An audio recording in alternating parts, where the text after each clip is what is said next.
ഒരു cooking video ആയാലോ? ഇന്ന് സ്ട്രോബെറി വെച്ച് എന്തെങ്കിലും ഉണ്ടാക്കിയാലോ? ഞാൻ യൂട്യൂബ് നോക്കിയപ്പോൾ കുറേ റെസിപ്പീസ് കണ്ടു, പക്ഷെ എല്ലാം കൂടെ മിക്സ് ചെയ്ത റെസിപ്പി ആയിരുന്നു എൻ്റെ. അപ്പോൾ ആദ്യം തന്നെ ഒരു സ്നിക്കേഴ്സ് കഴിച്ചിട്ടാണ് തുടങ്ങുന്നത്. അപ്പോൾ ആദ്യം തന്നെ നമ്മുടെ കയ്യിലുള്ള ഡയറി മിൽക്ക് ഒക്കെ നന്നായിട്ട് മെൽറ്റ് ചെയ്യണം. യൂട്യൂബിലൊക്കെ കാണുമ്പോൾ മെൽറ്റിംഗ് ഈസി ആണെന്നാണ് കരുതിയത്, പക്ഷെ സ്വയമായിട്ട് ചെയ്യുമ്പോഴാണ് മനസ്സിലായി കുറച്ച് കഷ്ടമുള്ള പരിപാടി. മെൽറ്റിംഗ് കൈയൊക്കെ നല്ല ചൂടെടുക്കുന്നുണ്ടായിരുന്നു. പിന്നെ ആ ഒരു പരിപാടി അനിയത്തിൻ്റെ ഏൽപ്പിച്ചിട്ട് ഞാൻ ഈ സ്ട്രോബെറീസ് ഒക്കെ ക്ലീൻ ചെയ്യുന്ന പരിപാടി ഏറ്റെടുത്തു. ഫ്രിഡ്ജിൽ ആപ്പിൾ കൂടി ഉള്ളതുകൊണ്ട് അതും ഒന്ന് കട്ട് ചെയ്തെടുക്കാന്ന് അങ്ങോട്ട് കരുതി. അപ്പോൾ നമ്മുടെ ഫസ്റ്റ് ലെയറിൽ കുറച്ച് ബിസ്ക്കറ്റ് പൊടിച്ചിടാൻ, നമുക്ക് ഇഷ്ടമുള്ള ഏതെങ്കിലും ഒരു ബിസ്ക്കറ്റ് പൊടിച്ചിടുന്നുണ്ട്. അതിന്റെ മുകളിലായിട്ട് നമ്മൾ മെൽറ്റാക്കി വെച്ച ക്രീം ഒഴിച്ചു കൊടുക്കുന്നുണ്ട്. നേരത്തെ നമ്മൾ കട്ടാക്കി വെച്ചിട്ടുണ്ടായിരുന്ന ആപ്പിൾ കൂടെ ഫില്ല് ചെയ്ത് കൊടുക്കുന്നുണ്ട്. വീണ്ടും നമ്മൾ അതിന്റെ മുകളിലായിട്ട് ക്രീം നന്നായിട്ട് ഒഴിച്ചു കൊടുക്കുന്നുണ്ട്. നന്നായിട്ട് ക്രീം ഫില്ല് ചെയ്ത ശേഷം നമ്മൾ നേരത്തെ കട്ട് ചെയ്ത് വെച്ച സ്ട്രോബെറീസ് കൂടി ഇട്ട് കൊടുക്കുന്നുണ്ട്. സ്ട്രോബെറീസ് നന്നായി ഫില്ല് ചെയ്ത ശേഷം വീണ്ടും ഒരു ലെയർ കൂടി ക്രീം നന്നായിട്ട് ഒഴിച്ചു കൊടുക്കുന്നുണ്ട്. ഇനി ക്രീമിന്റെ ആവശ്യമില്ലാത്ത കൊണ്ട് ബാക്കിയുള്ള എല്ലാ ക്രീമും നമ്മൾ ഇതിന്റെ മുകളിൽ ഒഴിച്ച് അടച്ചു വെക്കുകയാണ്. ഇനി കുറച്ച് നേരം നമുക്കിത് ഫ്രീസറിൽ വെക്കാം. 1 അവറിന് ശേഷം നമുക്ക് എടുക്കാം. ഏകദേശം 1 അവർ ആയപ്പോൾ നമ്മൾ ഈ സാധനം ഫ്രിഡ്ജിൽ നിന്ന് എടുത്തിട്ട്, അപ്പോൾ ഫൈനൽ ലുക്ക് ഇങ്ങനെയാണ് കേട്ടോ. കാണുമ്പോൾ തന്നെ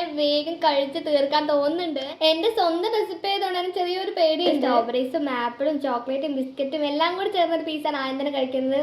ഒരു രക്ഷയില്ല, അടിപൊളി.